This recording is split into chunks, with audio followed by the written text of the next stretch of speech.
Hello everyone and welcome to another video with me, 320 Sim Pilot. I'm a real-world airline pilot, and in today's video we're going to check out the Boris Audio Works Boeing 777 Ultimate Soundset for the PMDG 777-200 and 300 in Microsoft Flight Simulator 2020 and 2024. This is a new add-on that's just come out to improve the sound effects for the PMDG 777 aircraft. I currently fly the Boeing 777 in real life, and I'm very excited to see Boris turn the attention onto the PMDG 777 because it's a noisy airplane with lots of famous sounds, and I'm very excited to see if those have been captured. Boris Audio Works has done some amazing sound add-ons and also produced some of the best sounds in the industry for different add-on aircraft over the years. So, like I say, very excited to see them bring their work to the PMDG 777. The 777 has lots of unique sounds. It has the largest jet engine fitted to an aircraft, the GE90, which has a very famous set of sounds, so I'm excited to try those out. And then, of course, we also have the Trent 800 with its distinct roar and whine on a Spool Up, and we have the Pratt & Whitney 4000.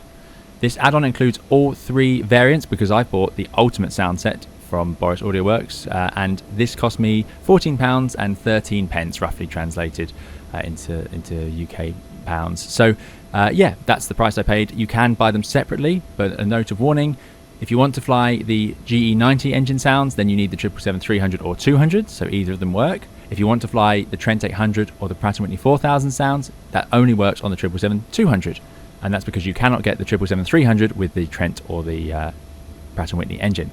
So make sure you know which add-on you have and which sound effect you want. So we're going to start today's video in Microsoft Flight Simulator 2024 in a PMDG 777-300 flying the GE90 engine. Sounds are a huge part of an aircraft, and it's a big part of what they are. They're famously noisy. There's lots of noise in the cabin. There's the engine sound as well as ambient sounds of air conditioning, electrics whirring, hydraulic pumps running. The 777 is quite famous. It has a lot of noisy sounds, partly due to its air-driven hydraulic pumps, but there's lots of different things you'll recognize if you've ever been a passenger on one. So I'm excited to see if those have been brought to life in the Boris Audio Works sound set. Like I say, I spend a lot of my time on these aeroplanes. This is my day job, so it's going to be great to see if it does take me back to being at work and sitting in that flight deck or in that cabin and hearing those sounds, and see if it does bring this add-on more to life. Right, let's jump into the airplane and see how it sounds.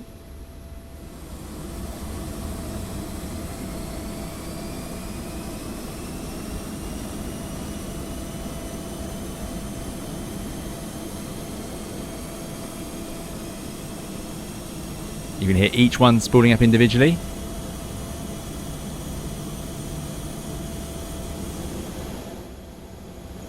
So there we go, each pack spooling up, and you get that sort of roar from the back of the packs, whereas the front you get more of a turbine hissing whine because the packs are drawing in cold air from the outside through this inlet up here. So yeah, you get that sort of that noise, and then these are the outlets which blast hot air out the back, and then that sort of roar. That's not air from the cabin, that is just air used to cool the cabin air, but there we go. So let's jump into the cockpit and start hearing some sounds up there. Here we are in the cockpit then. Now, the 777 cockpit, like most modern twin-jet airliners or just modern glass cockpit aircraft, is a noisy place. There's a lot of air conditioning going on here because you have a lot of screens and electrical equipment that you need to stay cool. Now what you can do is you can actually go around and obviously hit all the buttons and you'll hear nice, satisfying clicks. I'll just stay quiet for a second and type a few things in.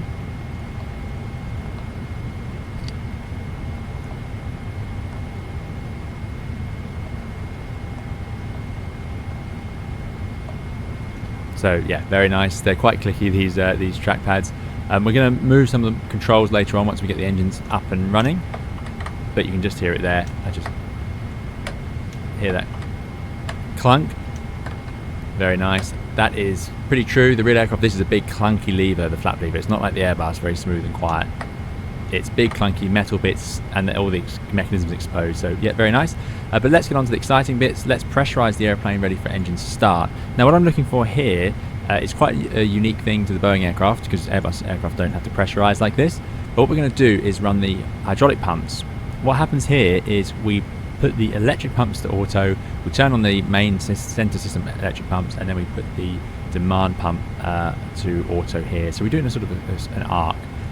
My point is, as soon as we do the first one, the airplane starts reconfiguring, and you'll hear the fans all come to a stop. So we'll get rid of ground power. and we're going to pressurize the airplane. And what we should hear is all the fans go quiet, and then the airplane's hydraulic pumps will start whirring. So first of all, here's the current ambient sound in the back, just over the wing root. So this is where you're going to hear those hydraulic pumps the loudest, and we're going to hear the flaps running as well later on. So let's pressurize. So we go auto. Excellent. Goes quiet. Electric pumps come on, so those will be running. It goes very quiet. This is just what it does in the real airplane. I'll just finish this with the beacon. Let me now show you another great feature in this simulation. So the air-driven pumps are quite famous. They're demand pumps, and they make quite a distinctive noise. So you can't hear them right now if we're in the cabin because they're not running. But if I were to turn them on, force them into the on position, you get that whine. Can you hear that? Really distinctive Boeing 777 noise. You'll hear that when the flaps run. You also hear it at stages of high demand. You'll hear it in as well just before touchdown. In the flare, these pumps come on automatically as a backup for all the hydraulic systems on the aircraft just before touchdown, namely in case of a braking issue. So it provides lots of redundancy to the airplane. But there we go. Now that is with them on, which we wouldn't normally do at this stage, but we can also change the tone. So we've got hydraulic pumps, two different versions. Here's one version. Here's the other.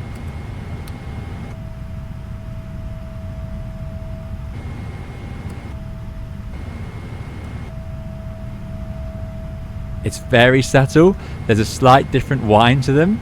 I assume Boris knows more about this than I do, but I assume there's two different fits. It's very subtle, but there's a slight change in the pitch of the hydraulic pumps if you do the two. It's very, very subtle. In some cases more obvious than others, but yeah, it is there, so that's pretty cool. Right, let's get pushed back and get underway. And off we go. So now we're going to start at the GE90s. These are famous engines. You'll have heard these if you've ever been at an airport with one of them starting up, because it echoes throughout the whole airport. People inside this terminal will be able to hear these engines start up, and there's a reason for that. They are the largest jet engines fitted to a commercial aircraft. They are absolutely massive. At the widest point on these GE90s on the 777-300 are actually wider than a Boeing 737 fuselage. Absolutely ridiculous.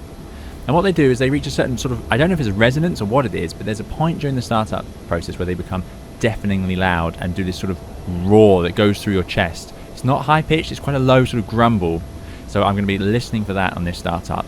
We'll do one startup from the outside, and then I'll do the other one from the flight deck to tell you whether that's how I experience it when on the cockpit of these aircraft. So let us do that now. Oh, the pushback tug has abandoned us there. Let's bring that to a stop. That's a pretty risky way to do it. Be very careful there.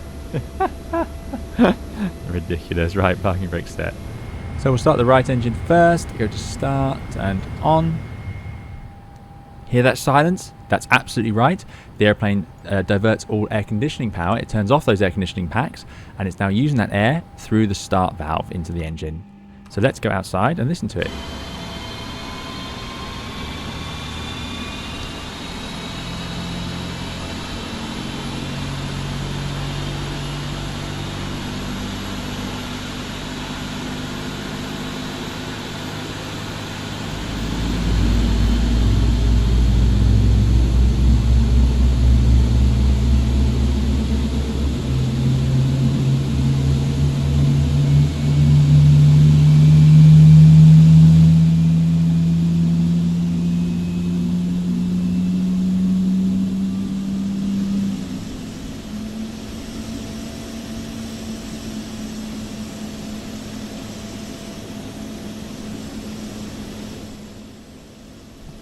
So as you heard there, spot on, that sort of that moaning groan it does late in the startup process. It gets louder and louder, and you're standing around outside. If you're doing a walk around, let's say you're walking around on your Airbus over here and you hear this engine starting up, you'll hear that and you just can't believe it can get any louder, and it just keeps getting louder.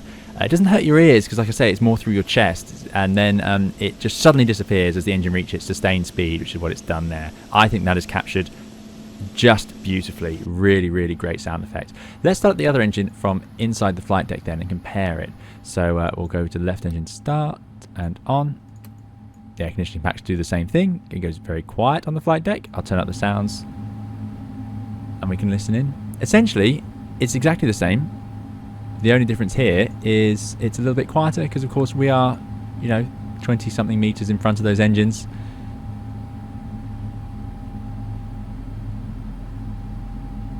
So the first thing you'll notice, like I say, is the silence on the flight deck as the air conditioning packs turn off, and all that rushing air noise just vanishes suddenly. It's very surprising how quiet that feels. And here we go.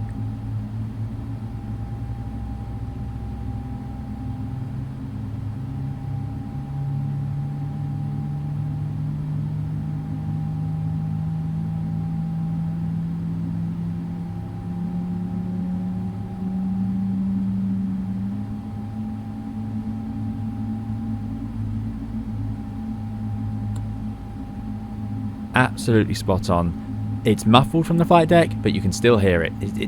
That is a perfect representation to me of what it sounds like. Absolutely brilliant. It does exactly that little, it does that deep groan, and then just as it tips over, you might have seen the N2 was rising, and then the EGT's rising, and just as it tips over, suddenly the N2 accelerates quite quickly and the EGT drops as the engine reaches sustaining speed, and that's where it does that little ooh at the end. Fantastic, really fantastic. I promise I will not do any more impersonations of engines, but yeah, spot on. So now let's run out those flaps and see if we can hear the hydraulics in the cabin. So just make sure we have our cabin view ready. We do. So yeah, after engine start, we can turn that off. Don't need that. We're going to put the flaps to 5.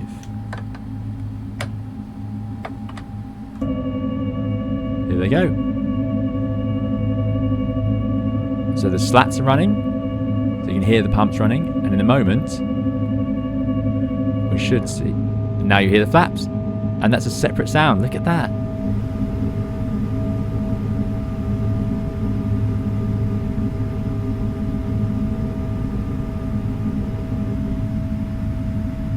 Spot on. And there's the pump winding down. The demand pump is no longer being used because the airplane has set the flaps. It doesn't need it anymore. So there you go. Spot on. Really impressed.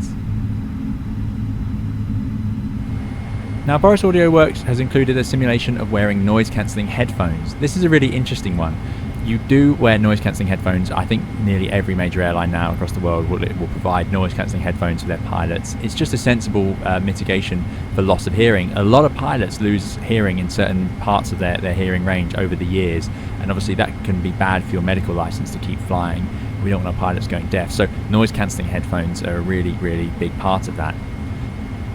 So the flight deck is very noisy. It's caused by the rushing air more than anything. It's not usually the engines, unless you're flying turboprop aircraft. They can be that noisy, but this is more of the air conditioning, like I say, ventilating all that instrumentation and panels.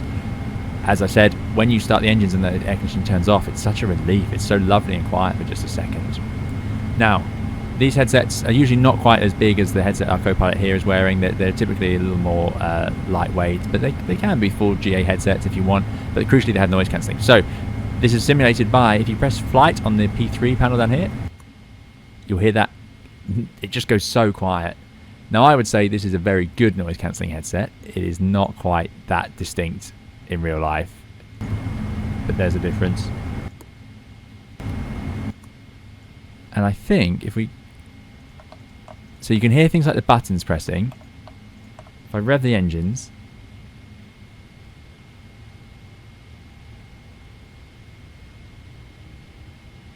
you can hear it. It's very muffled, very much quieter. Let's turn it off. There you go.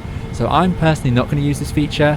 To me, it dims the audio down, but like I say, some things do come through loud and clear, like the clicking and other noises. It might be more useful in the cruise, we shall see, but for me, I want to hear those engines roar. And it's actually notable that it's discouraged to use very high levels of noise cancellation in certain aircraft, because you need to be able to hear the engines and hear certain sounds. You know, airplanes can tell you things are wrong just by the noise. And when you spend all day in these airplanes, you'll actually hear those sounds change, and you might go, this air conditioning duct doesn't sound right, or that engine didn't sound quite right there. It's very rare. I mean, engines are rarely the problem, but you know, there are little things that can give away. But there we go. Oh, it's deleting my speeds. So the reverse deployment there. Right, another feature is on the P3 panel, you can have the audio for the cabin chatter. So if I turn that off like that, the default position, as we go through the cabin, we should hear people sort of having a bit of a chat. There you go. funnily enough, it was louder on stand with more chat. So I'll see if it comes back again in the cruise. It's gone quite quiet now. Perhaps everyone's getting ready for takeoff. Let's get taxiing now, and I can still hear some coughing and things from the cabin because I left the door open. So yeah, those sounds are there. Let's close it up. I probably would turn that one off, but there we go. The default position is on, and let's just spool up the engines. Very linear. The GE engine's very nice, and away we go. Let's have a listen all around.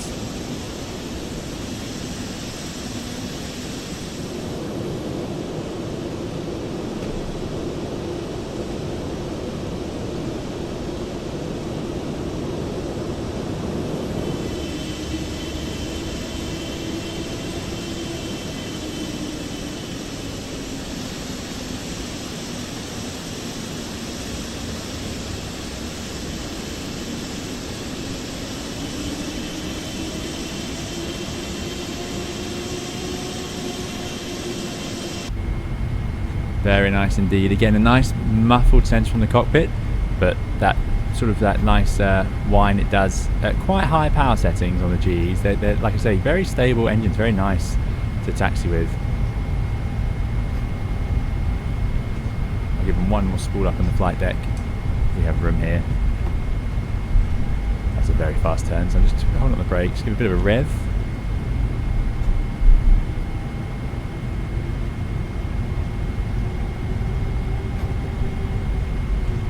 Yeah, nice. A nice sort of whirring noise.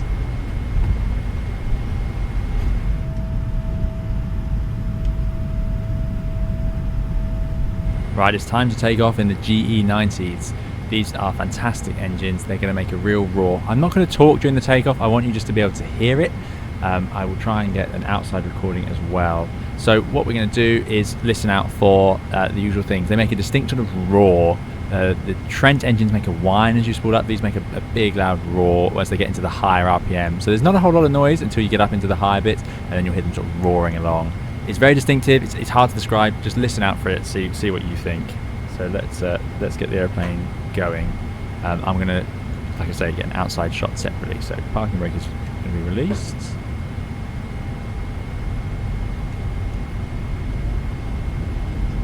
Stabilize the engines.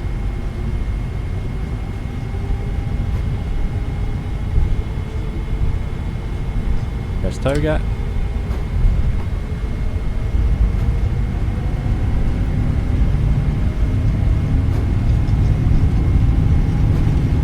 There's that roar just at takeoff thrust.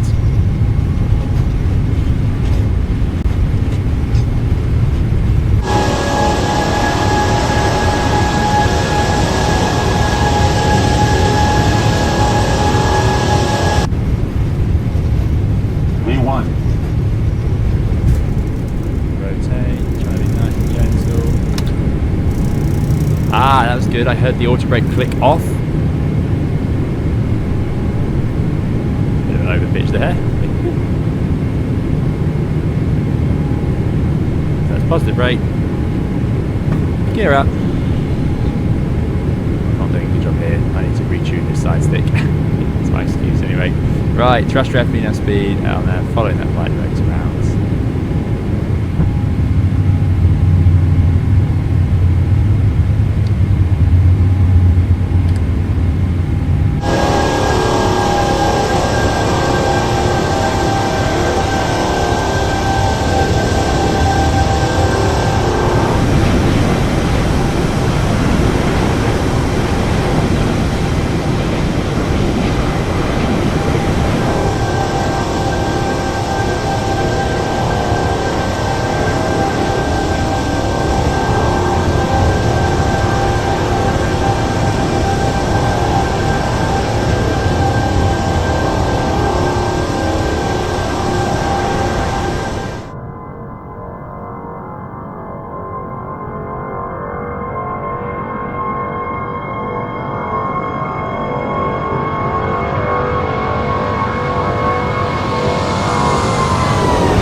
How about that?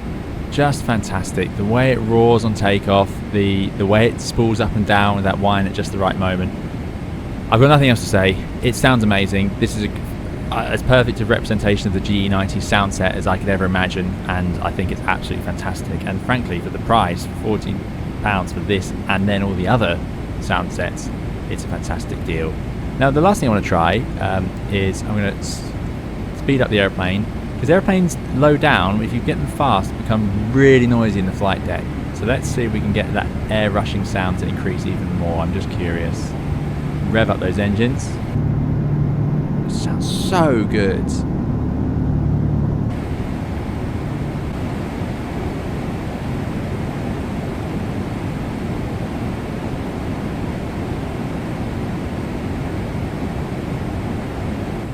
So yes, I can see the audio levels changing just slightly. It's subtle, but it is there, getting a bit louder as you go up to those high speeds. Like I say, in real life it becomes very noisy. Airplanes can be a little bit uncomfortable actually when you're doing too fast, too low down. Finally, let's put those headphones back on. And you can imagine how great that is as a pilot to have that moment of just peace and quiet. But there we go, GE90 engines, fantastic. Let's try out the Trents.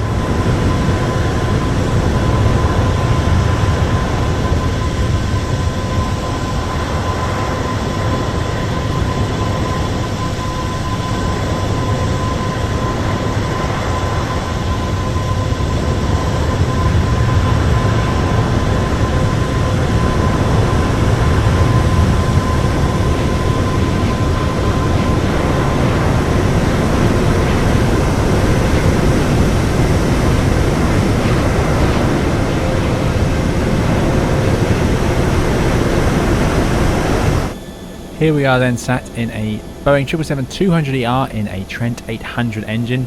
This is a fairly popular engine on the 777-200ER, the Rolls-Royce Trent. So I've spent quite a lot of my career flying Rolls-Royce influenced engines, certainly, such as the IAE on the A320. And the Rolls-Royce engine is also fitted to Boeing 787 aircraft, as well as the GE version as well. So these engines are quite interesting. They are a bit smaller in diameter than the GE90s, as you can see, but they have a lot of thrust if you have the high rated versions. They are also very nice to use in flight as a result. The one thing they have is during the taxi they make a distinct whirring noise, so we're going to see if it has that. We're also going to start them up and just see the difference to the GE90s. The GE90s are the noisiest on startup, certainly. So let's jump into the cockpit and let's get this engine up and running. You can actually start both of these at the same time, as another great feature of the Rolls-Royce. So if I go start, on, we'll start up both.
So you'll have noticed it's a much more subdued affair, the Rolls-Royce startup. They can start up quite quickly unless they're warm, in which case they're quite slow.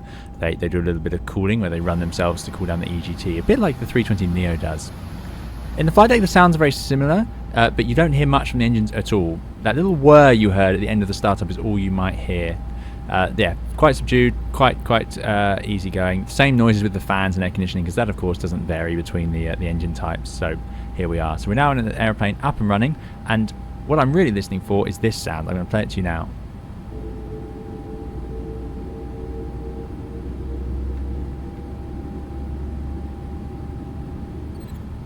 I absolutely love that sound. It's unique to the Rolls-Royce engine, and it happens as soon as you move the thrust levers off the stops whilst you're taxiing, so you get to hear it a lot. It just comes from that going from idle to power on.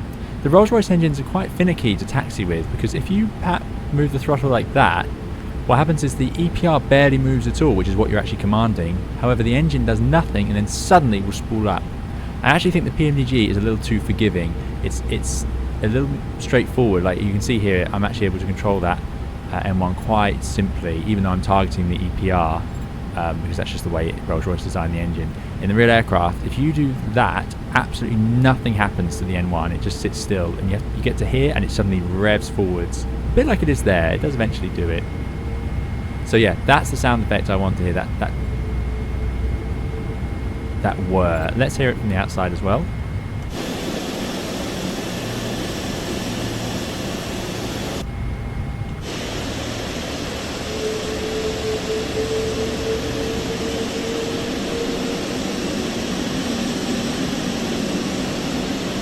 Awesome, yeah, something you're going to hear if you're around a Rolls-Royce airplane for taxi, or just as it starts to spool up for takeoff. That's what you're going to hear. Right, what I also want to do is get this airplane in the air, so let's do that. So brakes released, and let's have a listen to it. Right, here we go.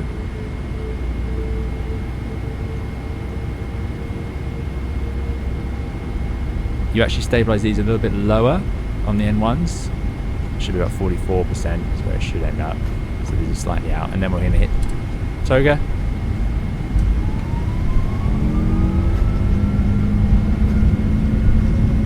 Those of you from the Airbus will recognise that buzzsaw sound, like the IE engine.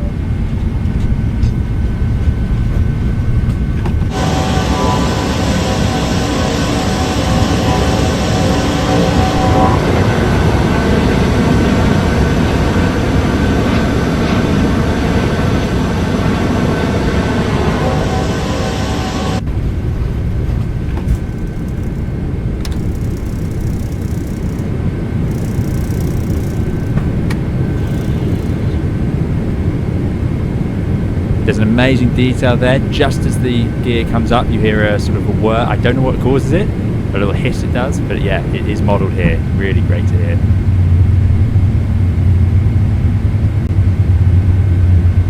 There's that low rumble of the nose gear rolling in that nose gear bay.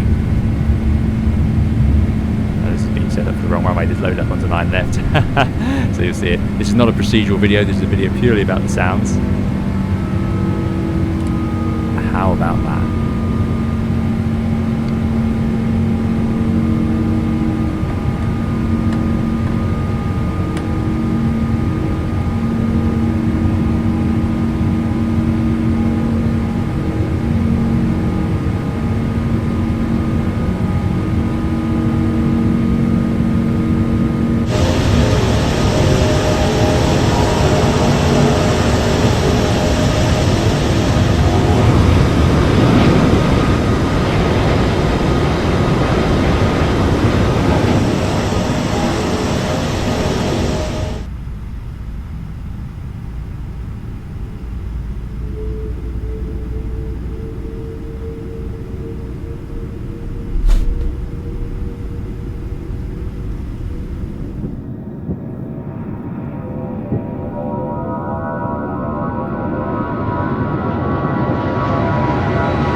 Else I'd like to show you, the gear noise is very noisy, so like I say, on that takeoff you can actually hear a psh noise it makes when the gear first retracts. It does that on both the 78 and the 777, I don't know why, but if we lower the landing gear, it's absolutely deafening, especially if you do it at 250 knots. It's a lot of drag, so listen to this.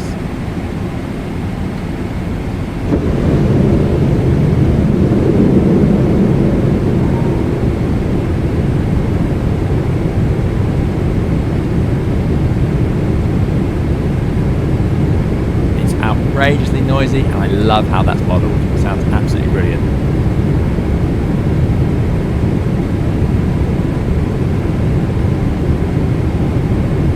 As it would be at this speed.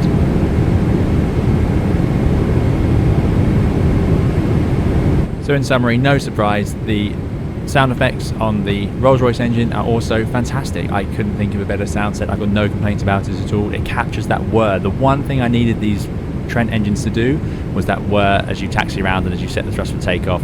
I'm also impressed with how great they sound in that initial climb out as well. So yeah, absolutely brilliant. Really making me appreciate the differences in the engines actually, getting to listen to them now. Now last up we have these. Do you know what they are? It is of course the Pratt & Whitney PW4000 engine. This was actually the launch engine for the Boeing 777, but it's a bit of a relic these days. You don't see many of them around. There's only a few on carriers in the US and a few in Asia as well. So I don't actually know much about this engine, except that it was also featured on aircraft such as the A300, if you can believe that, and variants of it on the A330 as well, the most modern sort of contemporary aircraft to the 777. But it's been around for a long time, used on older generation aeroplanes. So it is an included sound set, which also sounds fantastic. And one quite fun thing about it is you'll recognise the noise it makes from the A300. If I just spool it up, come out the drone view there for you, you'll hear it here. I'll just rev them.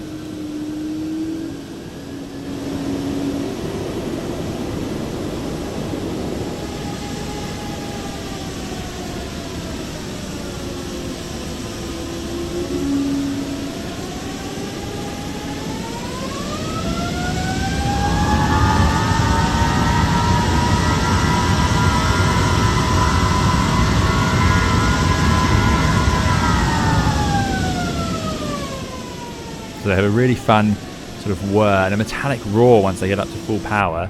Just hear what that sounds like in the cockpit. There's that whir. Little like the Rolls-Royce.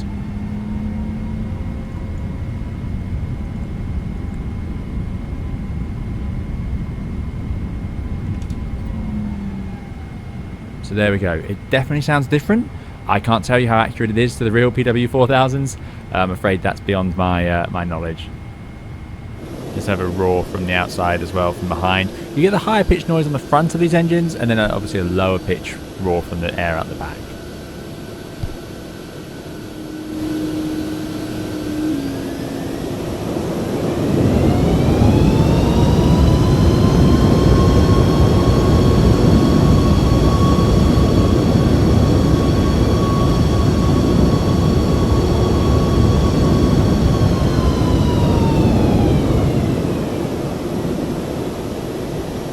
So that's all for today's video. Thank you so much for watching. I hope it's been interesting for you and I've been able to give you a bit of real world perspective and experience on those 777 sounds.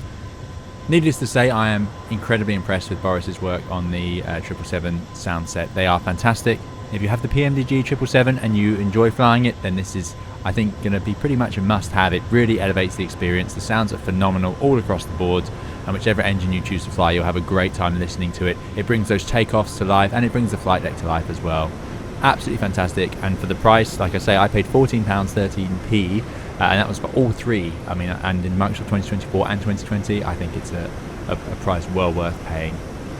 That's it then. We'll see you again in another video or live stream soon. So for now, thank you very much for watching. Bye bye.